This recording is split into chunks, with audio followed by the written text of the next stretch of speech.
वसुदेवसुतं देवं कंसचाणूरमर्दनं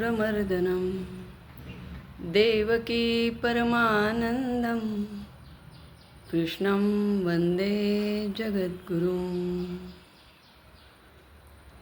खूप दिवसांनी मी आपल्यासमोर गीता रहस्य घेऊन पुन्हा एकदा आलेली आहे, याची मला पूर्ण जाणीव आहे.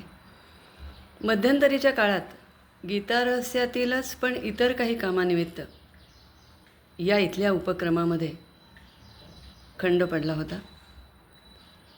मी याच विषयावर 1.5 वर्षांचा विनामूल्य कोर्स घेतलेला होता आणि त्यानंतर काही दिवसांनी सकल संत विचार मंच पुणे यांच्या डॉक्टर ग वा करंदीकर संस्कृती व्यासपीठाअंतर्गतही याच विषयावर काही व्याख्याने दिलेली होती आणि त्याहीमुळे आपल्या या अभ्यासवर्गाकडे माझं लक्ष मी तात्पुरतं कमी केलेलं होतं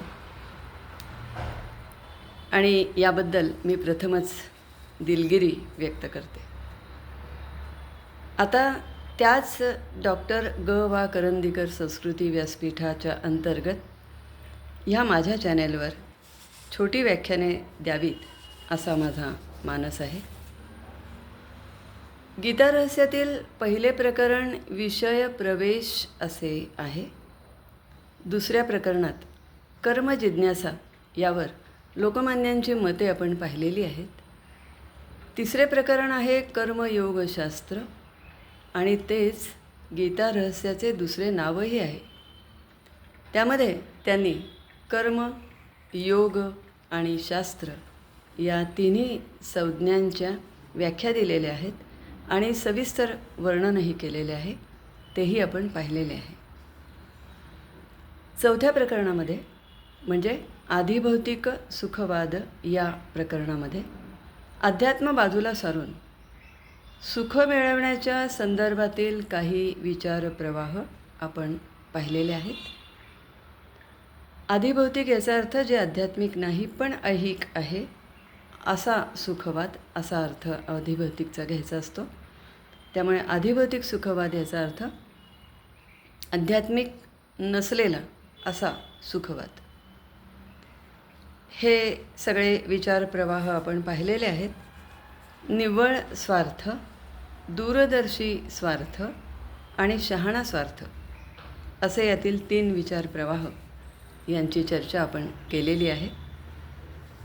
आणि आता याच आधिभौतिक पंथातील पुष्कळांचे पुष्कळ सुख हा जो पाश्चात्यांचा विचारप्रवाह आहे तो आपण पाहणार आहोत. Greatest happiness of the greatest number हा साधला जाणं आवश्यक आहे. म्हणजेच आपल्या कर्माच्या निर्णयामुळे किंवा एखाद्या कर्मामुळे एकाच मनुष्याचे सुख न पाहता पुष्कळ मनुष्यांच्या सुखदुःखांचे तारतम्य पाहावे आणि त्यानंतर नैतिक कार्य कोणते आणि नैतिक अकार्य कोणते याचा निर्णय करावा असे या पंथाचे मत आहे. जेरेमी बेंथेम आणि मिल हे या पंथाचे पुरस्कर्ते आहेत. आपले लोकमान्य टिळक हे नीतिशास्त्राचेही अभ्यासक आहेत आणि पुरस्कर्ते आहेत. भगवद्गीतेचे ते भाष्यकार आहेतच. त्यामुळे नीतिशास्त्रातील पुष्कळांचे पुष्कळ सुख ज्यामुळे घडून येईल असे निर्णय एखाद्या देशामध्ये घेतले जावेत असे सांगणाऱ्या या पंथाचा उहापोह या चौथ्या प्रकरणाच्या शेवटच्या भागामध्ये त्यांनी गीतेवरील भाष्य सादर करताना हा उहापोह त्यांनी केलेला आहे. आता या पंथांचे निर्णय म्हणजे कोणत्या प्रकारचे निर्णय, कोणत्या प्रकारचे कर्म निर्णय, आपण एक उदाहरण घेऊया.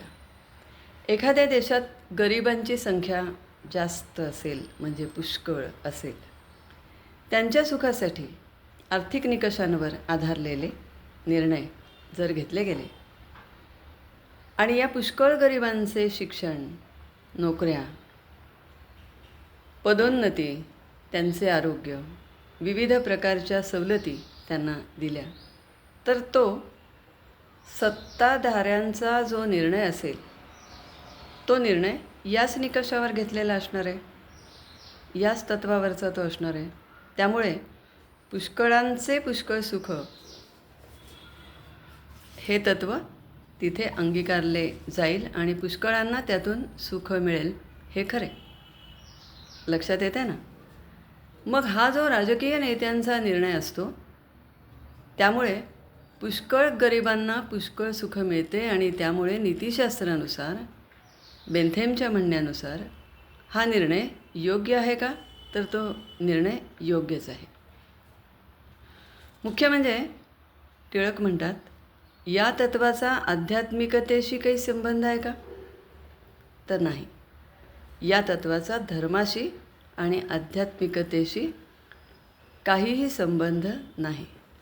तो निर्णय कितीही न्याय्य आणि ग्राह्य असला तरी दूरवर विचार करता लोकमान्य टिळकांच्या मते ह्या तत्वापेक्षाही श्रेष्ठ असलेला आमच्या संतांचा आणि गीतेतला तत्वांचा विचार प्रवाह हा अधिक श्रेष्ठ आहे.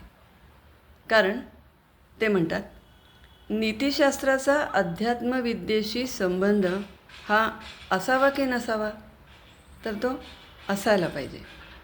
विविध प्रकारचे युक्तिवाद करून त्यांनी या पाश्चात्य विचारप्रवाहाचे खंडन केलेले आहे या 4थ्या प्रकरणाच्या शेवटी.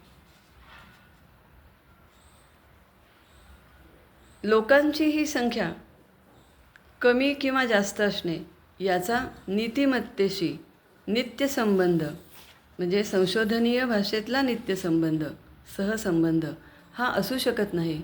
शिवाय ते म्हणतात, कधीकधी तो निर्णय, असा निर्णय, जी गोष्ट सर्वांना आणि पुष्कळांना सुखावह वाटते तीच गोष्ट दूरदर्शी व्यक्तीला परिणामी त्या सर्वांच्याच गैरफायद्याची देखील आहे असे वाटू शकते. कुणाला? खऱ्या विचारवंताला. मग हा विचारप्रवाह सर्वश्रेष्ठ आहे का सुखाच्या बाबतीमधला? तर नाही. मग कुठला विचारप्रवाह सर्वश्रेष्ठ आहे? तर गीतेतला, या संदर्भातला सर्वभूतहिते रताः हा जो विचार आहे, ही जी संज्ञा आहे ती सर्वश्रेष्ठ आहे असं लोकमान्य म्हणतात. ज्ञानीपुरुष हे सर्व भूतांचे कल्याण करण्यात घडलेले असतात असे 5व्या आणि 12व्या अध्यायामध्ये 2 वेळेला स्पष्टपणे महर्षी व्यासांनी म्हटलेले आहे. संतश्रेष्ठ ज्ञानेश्वर आणि संतश्रेष्ठ तुकाराम यांनीही असाच विचार व्यक्त केलेला आहे. संत ज्ञानेश्वर म्हणतात, भूता परस्परे जडो मैत्र जीवांचे. आणि संत तुकोबा म्हणतात, जगाच्या कल्याणास संतांच्या विभूती देह कष्टविती उपकारे. मग गीतेमध्ये आणि या संत वचनांमध्ये सामावलेली जी वैश्विक मित्रता आहे, ती जी संकल्पना आहे आणि जी पूर्णपणे भारतीय आहे, ती सुखाची श्रेष्ठ संकल्पना आहे असं सिद्ध करताना ते विचारतात की मग पुष्कळांचे पुष्कळ सुख ही बेंथेमची संकल्पना तुम्हाला मान्य आहे का? तर त्याहीपेक्षा जास्त चांगली संकल्पना आमच्या देशामध्ये, आमच्या गीतेमध्ये, आमच्या भगवद्गीतेमध्ये मांडलेली आहे आणि आमच्या संतांनी देखील मांडलेली आहे. असे अनेक युक्तिवाद करून लोकमान्य सुखवादाचा हा 4था विचार प्रवाह तात्विकदृष्ट्या खोडून काढतात आणि म्हणतात की कोणत्याही सुखवादी निर्णयाच्या संबंधात निर्णय घेताना सदनिर्णय घेणाऱ्याची त्या निर्णयामागची बुद्धी, वासना आणि हेतू कसा आहे हेही पाहावे लागते. त्यामुळे पुष्कळांचे पुष्कळ सुख हा विचार अगदीच निरुपयोगी नाही आहे, पण याहीपेक्षा अधिक निर्दोष आणि अधिक व्यापक तत्त्व शोधून काढले पाहिजे, मानव जातीने शोधून काढले पाहिजे आणि आम्ही ते शोधलेलं आहे. ते म्हणतात की बेंथेमच्या या तत्वात कर्त्याच्या म्हणजे निर्णय घेणाऱ्या कर्त्याच्या बुद्धीचा किंवा हेतूंचा काही विचारच केलेला दिसत नाही आहे. असे सांगत टिळक आपल्या प्राचीन ग्रंथांमधील 18 पुराणांचे सार सांगणारा एक श्लोक उद्धृत करतात. अष्टादश पुराणानां सारं सारं समुद्धृतं परोपकारः पुण्याय पापाय परपीडनम. परोपकार हे पुण्य आहे आणि परपीडा हे पाप आहे. आणि 18 पुराणांचं हेच काय ते सार आहे. परोपकाराला जर आपण सोप्या भाषेत माणुसकी म्हटले, ते असंच म्हणतात की आपण सोप्या भाषेत माणुसकी म्हणूया.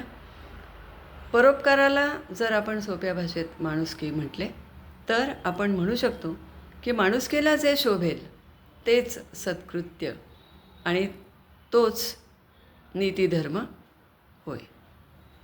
ही आपली भारतीयांची अतिव्यापक दृष्टी जेव्हा आपण स्वीकारतो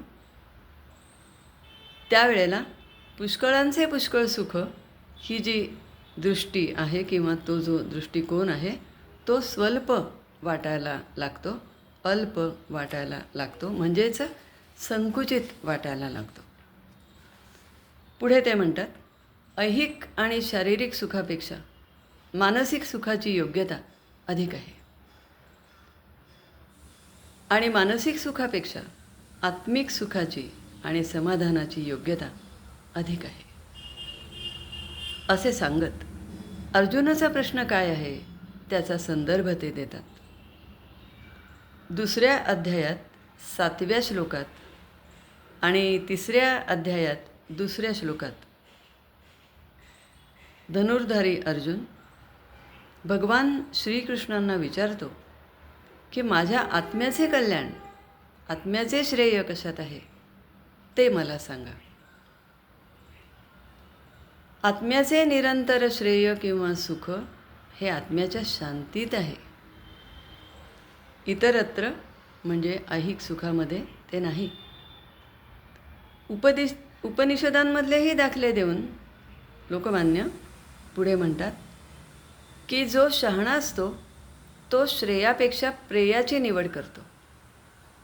म्हणजेच ऐहिक तात्कालिक बाह्य इंद्रिय सुखांपेक्षा तो व्यक्ती श्रेयाचे म्हणजे आत्म्याचे चिरकालीन कल्याण निवडतो.